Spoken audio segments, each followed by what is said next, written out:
the new birth. I've experienced that salvation na itinuturo sa salita ng Diyos. And I'm sure all of you, naranasan nyo rin yan. Otherwise, you will not be here. So bakit po natin itinuturo to? Dahil lahat po tayo ay tinawag ng Panginoon. From darkness to light. Tinawag tayo ng Diyos. Pinatawad sa ating mga kasalanan. Nilinis. Binigyan ng bagong pangalan. Hindi po para maging komportable at maupo sa isang magandang rocking chair sa ating mga bahay.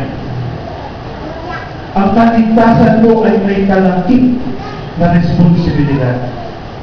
At ang responsibilidad po na yan ay tayo ay humayo at ipahayag natin ang mabuting balita sa mga taong hindi pa po nakakakilala o wala pa pong personal na pagkakilala sa ating Panginoon.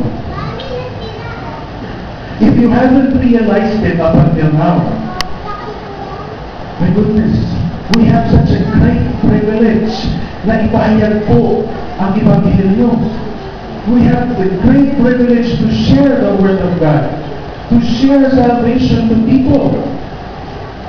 Because even the very angels in heaven, hindi po nila kaya gawin ito.